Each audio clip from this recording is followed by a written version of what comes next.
Meus irmãos e minhas irmãs, paz e bem. Na leitura de hoje, o apóstolo vai enfrentar um outro tema problemático na comunidade.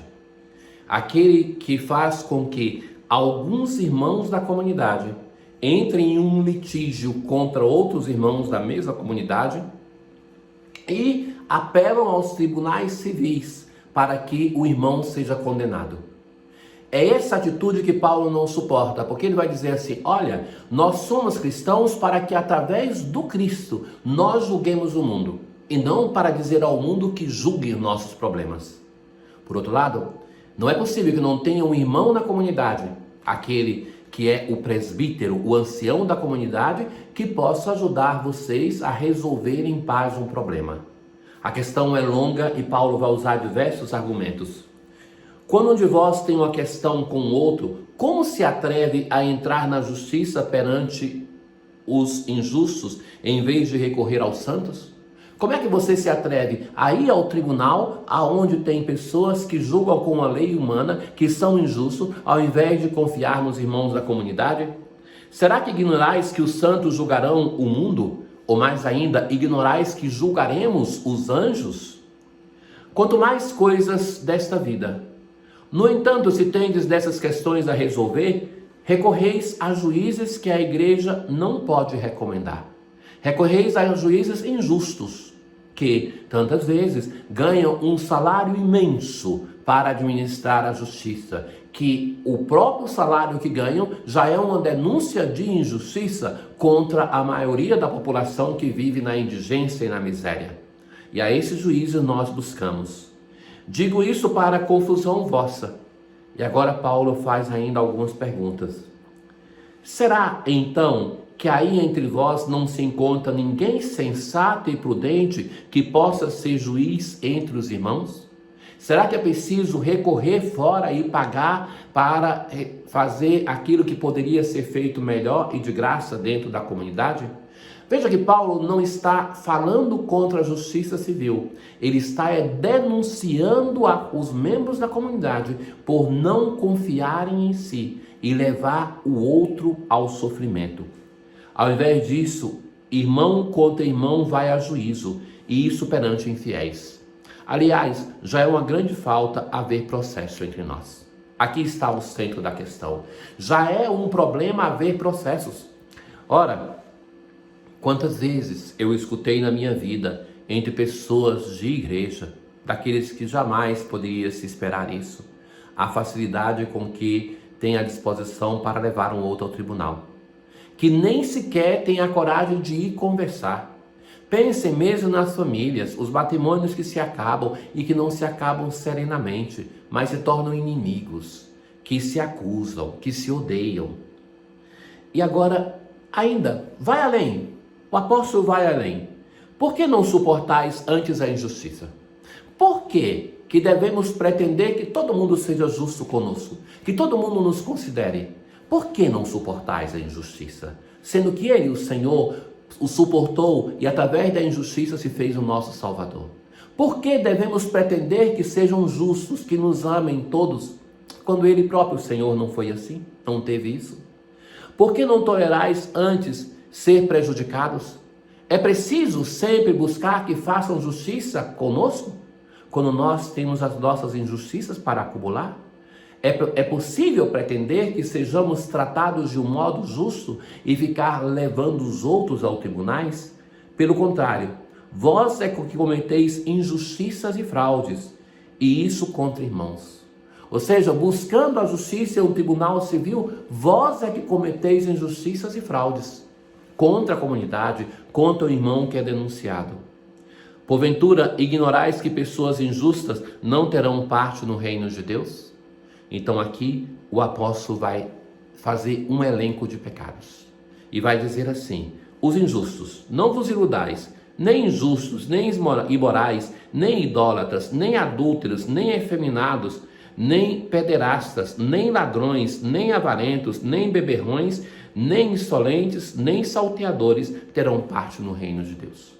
Uma série de pecados que ele vai dizer, essas pessoas estão exclusas do reino de Deus. Mas a conclusão da leitura é bela, vai dizer assim: e vós, Isto é, algum de vós éreis isso? Algum de vós éreis injusto, imoral, idólatra, adúltero, etc. Mas fostes lavados, fostes santificados, fostes justificados pelo nome do Senhor Jesus. É Ele o Senhor que nos lava, que nos santifica, que nos justifica. E que, porque o Senhor fez tudo isso por nós, nós devemos ir e sermos misericordiosos com nossos irmãos. Na verdade, meus caros, se abrirmos os olhos para a nossa própria história e ver como Deus nos perdoou e nos amou, nós não vamos ter força para estarmos perseguindo e julgando os nossos irmãos. Cantai ao Senhor Deus um canto novo. É uma expressão de alegria os salmos de hoje, pela conclusão da leitura. Fomos lavados, santificados e justificados. Alegre-se Israel em quem o fez, e Sião se rejubila no seu rei. Com danças, harpa, tambor, em honra do Senhor. Porque de fato o Senhor ama seu povo. Exultem de alegria por sua glória. Eis a glória para todos os seus santos. Na aclamação ao Evangelho de hoje, eu vos escolhi a fim de que deis, no meio do mundo, um fruto que dure. Hoje, Jesus se retira na montanha. A montanha, na tradição de Israel, na tradição cristã, na tradição das religiões, é considerada como um ponto que liga a terra ao céu. Pensemos na tradição do Antigo Testamento, nós temos diversos montes que foram lugar de encontro com Deus. Moriá, o Sinai ou Horebe, o Monte Carmelo, o Monte da Cidade Santa de Jerusalém, o Monte Sião. Lugares por excelência de encontro com Deus. Jesus se retira para rezar. Jesus tem plena consciência da necessidade de um encontro pessoal com o Senhor, que refaz as suas energias depois das perseguições, por exemplo. Mas para ele não basta este encontro pessoal, é preciso então doar-se aos irmãos. Então, ao amanhecer, chamou seus discípulos e escolheu 12 dentre eles, aos quais deu o nome de apóstolos. Estes são, por primeira vez, chamados de apóstolos. São enviados pelo Senhor para prolongar a mensagem de Jesus. Depois da sua ascensão, os apóstolos recebem a missão de continuar de modo mais eloquente, com a força do Espírito, com o sustento do Senhor que está junto do Pai, a missão de anunciar. Jesus vai descer a montanha, faz o caminho inverso no Evangelho de São Lucas, desce a montanha, não sobe a montanha como em Lucas, mas desce para a planície. E ali estavam muitos dos seus discípulos e grande multidão. Vieram para ouvir Jesus e serem curados. Ouvir Jesus, a força da palavra de Jesus. E essa palavra tem o poder de curar. A palavra de Jesus faz, realiza, faz acontecer. Curados de suas doenças. E aqueles que estavam atormentados por espíritos maus também foram curados. A multidão toda procurava tocar em Jesus, porque uma força saía dele.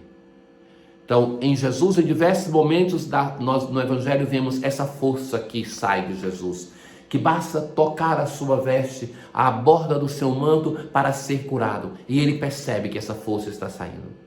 É essa força, meus caros irmãos, que através da sua palavra tem a força de curar as nossas feridas, de curar a nossa dimensão da fé, curar o nosso espírito, o nosso corpo, a nossa mente, de nos dar de novo a serenidade para sermos discípulos de nosso Senhor Jesus Cristo. É essa força, meus caros, que o Senhor quer usar a favor de todos nós, para que nós tenhamos vida e vida em abundância. Mas é essa força que é usada não somente em nosso favor, mas que é usado para a comunidade eclesial, para a igreja, para o nosso Brasil, uma nação com tantas feridas, feridas que vão se demonstrando quando mais se aproxima o momento das eleições, mais se mostra a ganância que está acobertada em tantos corações, que no fundo, meus caros, seja os candidatos como os cabos eleitorais, os eleitores muitas vezes não buscam o bem da nação, mas o bem pessoal. Sejamos atentos. Na oração hoje sobre as oferendas, nós assim rezamos: ó Deus, fonte da paz e da verdadeira piedade, concedei-nos, por esta oferenda, render-vos a devida homenagem e fazei que nossa participação na Eucaristia reforce entre nós os laços da amizade. Que sejamos amigos, porque sejamos pessoas de fé. Tenham todos um bom dia. O Senhor esteja convosco, Ele está no meio de nós. Abençoe-vos o Deus Todo-Poderoso, o Pai, o Filho e o Espírito Santo. Paz.